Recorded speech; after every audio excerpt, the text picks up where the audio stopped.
बड़ा आदमी कौन होता है?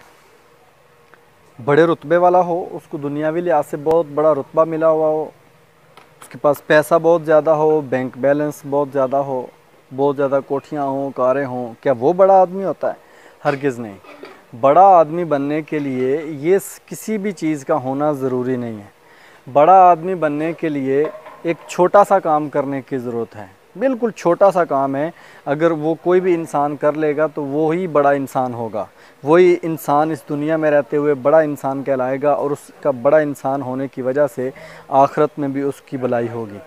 बड़ा इंसान बनने के लिए जो एक छोटी सी चीज़ है वो ये है कि थोड़ा सा दिल बड़ा करना पड़ेगा, थोड़ा सा दिल बड़ा करना पड़ेगा। यानी इस दुनिया में रहते हुए जितने भी मामलात पेश आते हैं उनके अंदर अपने दिल को बड़ा रखना पड़ेगा, बर्दाश्त बढ़ानी पड़ेगी, सब्र की क़ुव्वत को जो है वो अनलिमिटेड लेवल पर लेकर जाना पड़ेगा।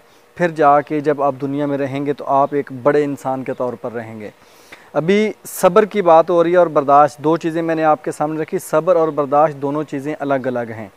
सब्र करने से इंसान का दिल बड़ा होता है, बर्दाश्त करने से नहीं। बर्दाश्त और सब्र दोनों चीज़ें अलग अलग हैं। बर्दाश्त से मुराद ये है कि आपने किसी की तलख़ बात, किसी की कोई गलत बात जो है वो सुन ली और उसके ऊपर चुप हो गए, और उसके ऊपर फिर प्रोसेसिंग में रहे, आप कुछ ना कुछ उसका हल निकालने की कोशिश करते रहे, उसका तोड़ निकालने की कोशिश करते रहे कि किसी भी तरीके से जो बात इसने की थी इसका मैं जवाब किसी न किसी तर्ज में दूंगा। उस वक्ती तौर पे तो आपने बर्दाश्त कर लिया, चुप हो गए, चुप साध ली, लेकिन बाद में आप कुछ ना कुछ उसके ऊपर अमल करने की, उसको यानी कि जवाब देने की कोशिश करेंगे, या वो बात आप जो उसने आपके साथ की या काम आपके साथ किया वो लोगों के साथ शेयर करके उसकी ग़ीबत करने की सूरत में किसी भी तरह से आप उससे बदला लेते हैं। ये बर्दाश्त का लेवल है कि आप चुप कर जाते हैं लेकिन कहीं ना कहीं बैकग्राउंड में उसके ऊपर एक्शन लेने की भी सोचते हैं और एक्शन लेने की कोशिश भी करते हैं। और सब्र जो है वो बिल्कुल अलग चीज़ है। सब्र जो है वो बिल्कुल, आप समझें कि आपके साथ किसी ने ज़्यादती की, आपके साथ किसी ने को बुरा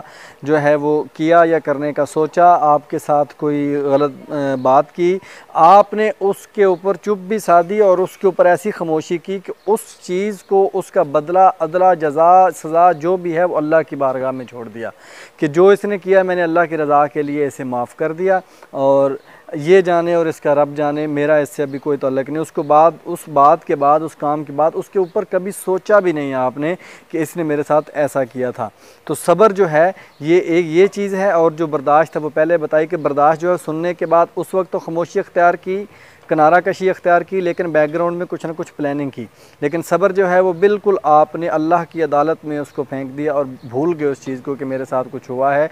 और यही सब्र है जिसकी वजह से अल्लाह ताला ने कहा, कुरान में हमें बताया भी कि जब भी कोई इंसान के ऊपर मुसीबत आती है, परेशानी आती है, तो उसको सब्र और नमाज से मदद मांगनी चाहिए। या अय्युहल्लज़ीना आमनू वस्तईनु बिस्सब्रि वस्सलाह इन्नल्लाह मअस-साबिरीन। बेशक अल्लाह सब्र करने वालों के साथ है। जिसके साथ अल्लाह हो जाता है तो वही असल में बड़ा इंसान होता है ना, जिसके साथ अल्लाह का साथ आ जाए, जो अल्लाह का बंदा बन जाए, जो अल्लाह का दोस्त बन जाए।